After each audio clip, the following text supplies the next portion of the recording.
Sometimes you don't need a new life, you just need a new perspective.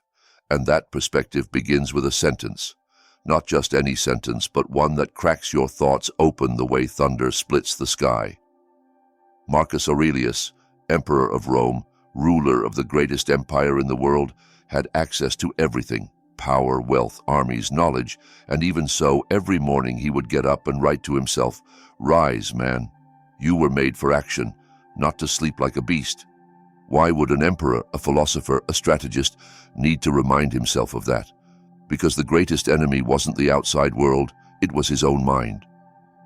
Welcome to Voices of Virtue, where every word is designed to strengthen your character, temper your spirit, and remind you that the greatest power is in your mind.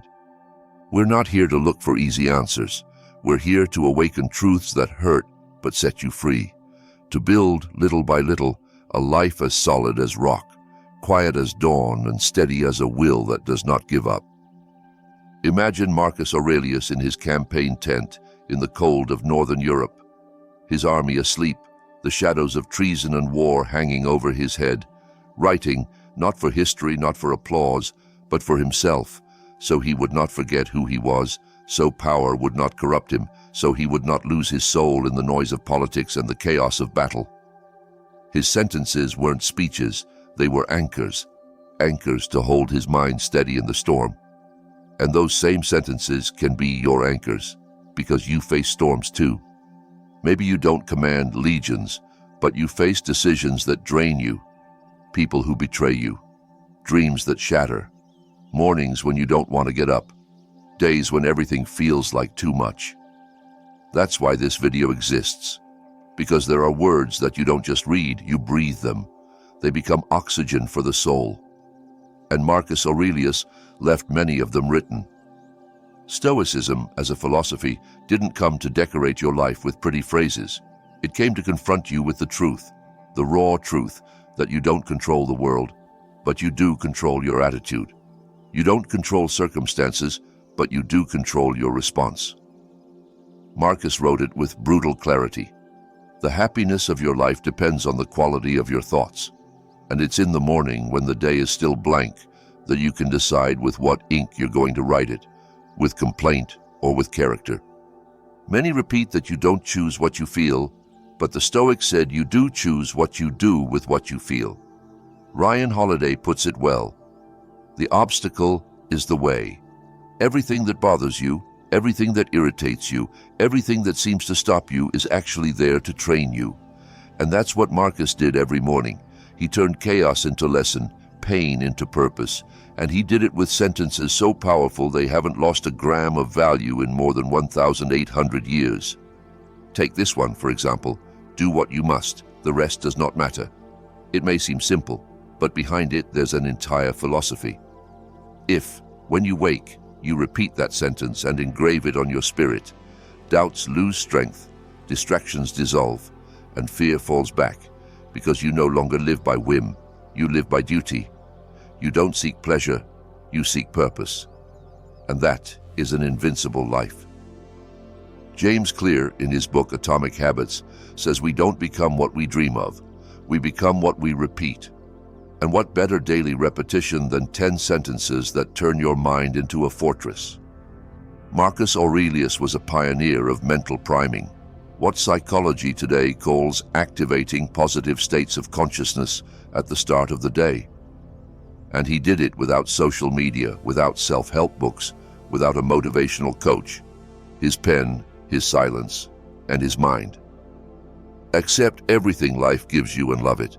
That sentence, now a motto, amor fati, love of fate, is a spiritual medicine, because it's not resignation, it's turning the inevitable into fuel.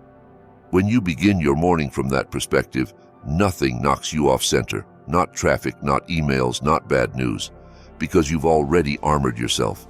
You've already planted the seed of self-control. You're already living from the center, not from the periphery. Marcus knew it. Tranquility comes when you stop desiring what you don't have and start valuing what you already have. And that seemingly simple sentence can be the most powerful shield against the constant bombardment of this culture of never enough. Today, every notification, every ad, every comparison tries to tell you that you're missing something, that you need more, that you're incomplete. But if every morning you take a minute to read these sentences, you're building a mental trench, an inner wall. As Epictetus said, "No man is free who is not master of himself." And Marcus Aurelius lived from that conviction. He governed the world, but he governed himself first. In this first part, you've discovered why these sentences are much more than words. They are principles, mental swords. And if every morning you read them, not as an automatic ritual, but as a dialogue with yourself, you'll see how your existence is redrawn from within. Because there is no dark dawn that can defeat a mind lit from its roots, and that root is philosophy. You've heard powerful sentences, you've grasped their depth. But now comes the most important part. How do you carry them into your day? How do you go from reading Marcus Aurelius to living like him? Because if you only understand but don't apply, it's dead philosophy. And what we seek here is not information, it's transformation. So in this section, I'll share clear, simple, and forceful ways to incorporate each of these sentences into your morning routine. Because if the first thing you do in your day is give your mind direction, everything else starts to arrange itself. Imagine you open your eyes and, before looking at your phone, answering messages, checking the news, you sit in silence and repeat, "Do what you must, the rest does not matter." That sentence becomes a filter, a compass. Whatever comes next, a criticism, an urgency, a temptation to procrastinate, no longer sweeps you away because your focus is clear. You're acting from virtue, not from emotion. That simple act already sets you apart from 90% of the world because the rest run, you walk with purpose. Here's my proposal. Create a list of Marcus Aurelius's 10 most powerful sentences.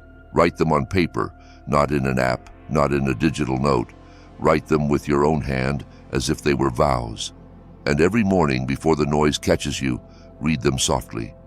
Not as a prayer, but as a declaration, an affirmation of your identity. One of the sentences with the most force is, "Rise, because you were created for action, not for rest." Repeat it when your mind wants to postpone, when you feel tired before you've even begun. That sentence is the push you need when the body gives up too early. Now, a short story.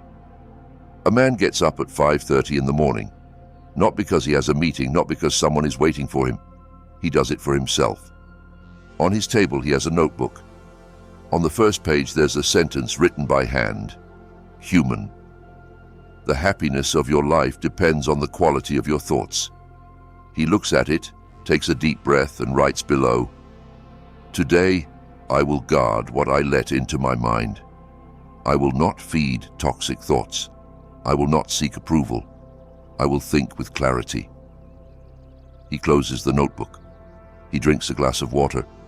He goes out to walk in silence. He doesn't listen to music. He listens to his steps. That man isn't special. He's simply stoic. But that day when he receives bad news, he doesn't shout. He doesn't play the victim. He doesn't blame anyone. He breathes. He remembers his sentence. He responds with equanimity. And when night comes, he realizes, it wasn't a great day, but it was a day governed from within. And that is already a victory. Now think about yourself. What would happen if you took 3 minutes every morning to read a sentence by Marcus Aurelius and write a single line about how to apply it that day? If the sentence is, "Don't waste time arguing about what a good man should be one," then write, "Today, instead of arguing, I will act. Instead of correcting others, I will correct myself." That exercise, simple but profound, trains your mind like a muscle, and what is trained grows stronger. Robin Sharma proposes something called the Victory Hour, where in the first hour of the day you do 3 things: movement, reflection, and growth. Well, Stoicism was already doing that 2,000 years ago. Movement. Get up and do something for your body. Walk, stretch, breathe. Reflection. Read a sentence, write about it. Growth. Apply it. Do not expect miraculous changes, expect steady evolution. Because, as Seneca said, as long as you are alive, keep learning how to live. You don't have to memorize Marcus Aurelius's 10 sentences on the first day. Start with 1. live it. If your sentence is, accept everything life gives you and love it, then when you miss a train, when someone treats you badly, when something doesn't go as you expected, smile and say, I love this too. That practice, however absurd it may seem, breaks your automatisms, pulls you out of complaint, and installs you in awareness. Stoic practice isn't rigid, it's adaptable. You can read one sentence while you brush your teeth. You can repeat another in your head while you drive. You can put them on sticky notes on your mirror. The point isn't how you do it, but that you do it, that you turn these sentences into silent allies, constant reminders, mental anchors.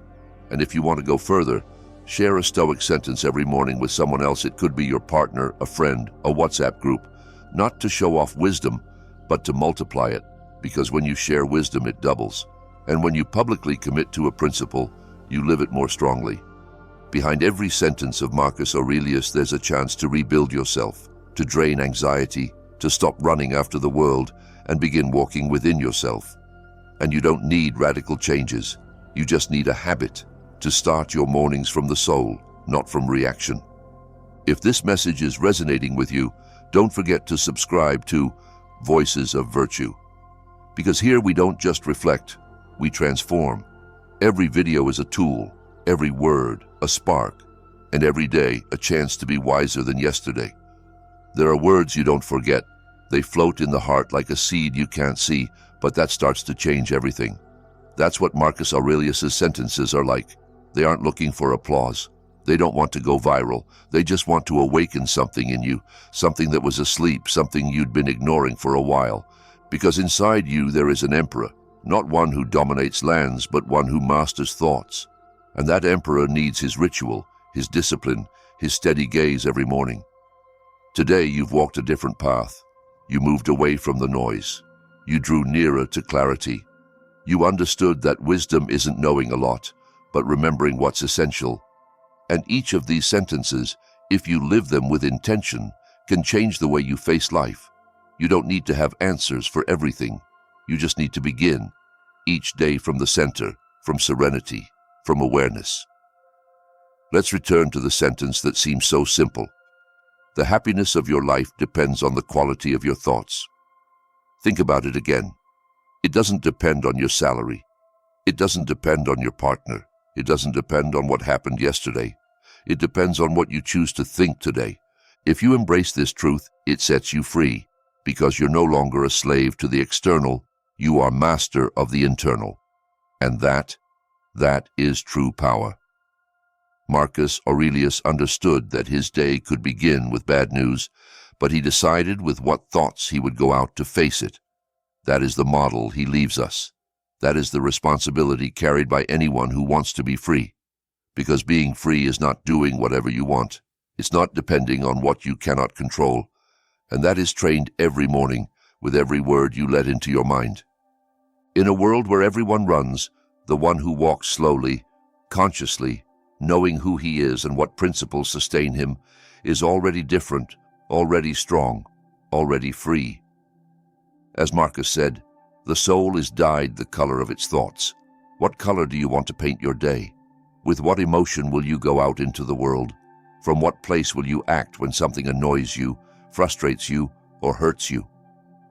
The practice of reading these sentences every morning is not superstition.